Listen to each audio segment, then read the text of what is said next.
Hey, good morning to everybody. A happy Wednesday. It's Daryl here. It's not so bright and freaking early. It is 7 a.m. here in Connecticut on the East Coast. Yes, I am running late this morning. I have these mornings every so often. Lately, I've had quite a few of them where I get 2, 3, 4 different stories. I start looking at these different news items about 2:30 in the morning, and about 3 of them will get on my radar, and I bounce back and forth between which ones I want to talk about.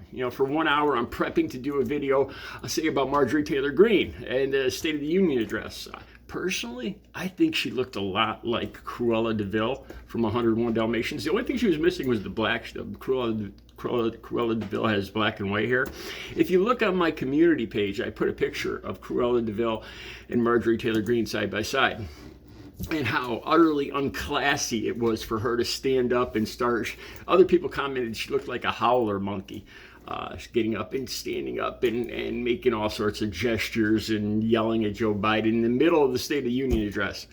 And I was going to talk about some of those people yelling about borders and some of the stuff coming across the borders. I was thinking about talking about that. But what I've decided to talk about is Madonna.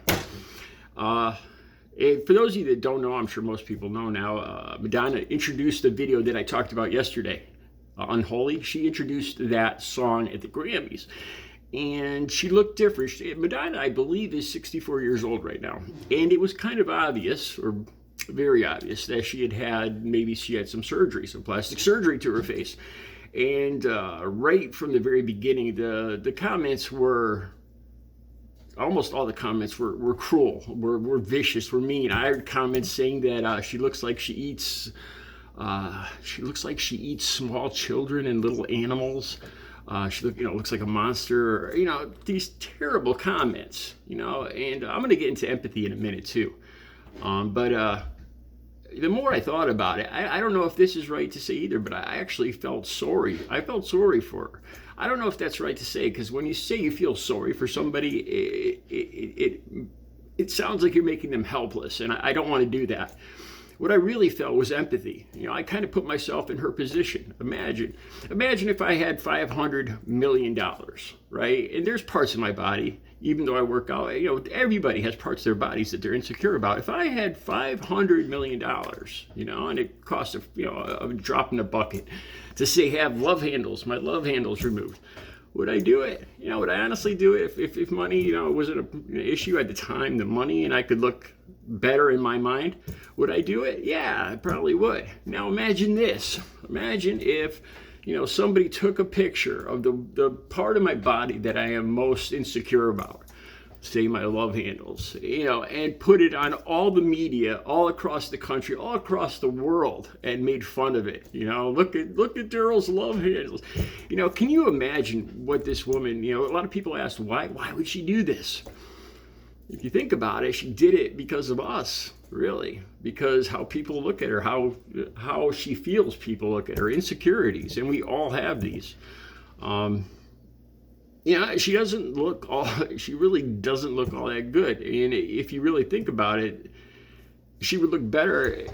I talk about confidence. I'll get into that more in a second too. Confidence is the most attractive thing. The odd thing is, right when I saw Madonna at the Grammys with this plastic surgery and everybody talking and saying all these hurtful things about her, there was another article just a day or two earlier that I saw about Phil Rudd. I don't have anything, I like Phil Rudd as an actor, but the articles, there's a couple of them talking about how Phil Rudd has managed to stay young and young looking, and what's Phil Rudd's secret? His mirror, why does he look, unnaturally young? So you have this guy, you hear this all the time, that men supposedly, the older they get, they just look better. They're more distinguished. Sean Connery, Richard Gere, or whatever. And I really started thinking about that some more, and I want to talk about that a little bit. Who started saying that? Because really, when you get down to it, our cellulite, a man's cellulite and a woman's cellulite, men's wrinkles or women's wrinkles, gray hair, men's gray hair, women's gray hair, we all have the same thing. So supposedly what makes men distinguished, where women get shamed, like Madonna, and the only answer I could come up with is male-dominated media. and movies and TV, where men just want to tell people that they think they look better than women. They don't have to do anything. This is something I noticed too. You can go on Facebook on any given day, at any given hour, and find an overweight man with balding, glasses, missing teeth, 300 pounds overweight, putting down some woman that, he thinks. Or I saw a comment about Madonna, and the man was saying, I wouldn't kick her out of bed. So I zoomed in on the profile of this guy, and sure enough, he looked like that. He was a balding man, overweight himself. And I started thinking about the audacity. And these are the same guys that say, well, it's not the same with men. Men look distinguished. Men are supposed to put on a few pounds. And I just started thinking about how that's just an utter load of bull.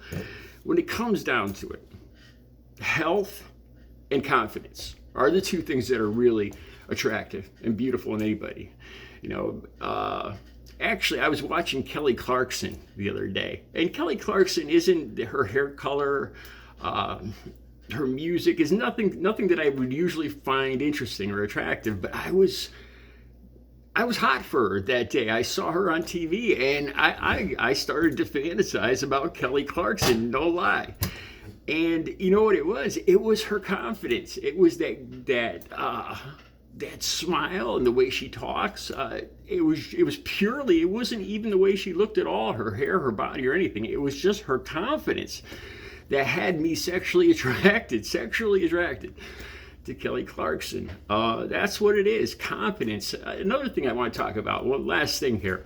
When I was younger, I started thinking about this with a lot of men. When men are younger and adolescent, juvenile, they look at women, but it's not the women that they're really looking at.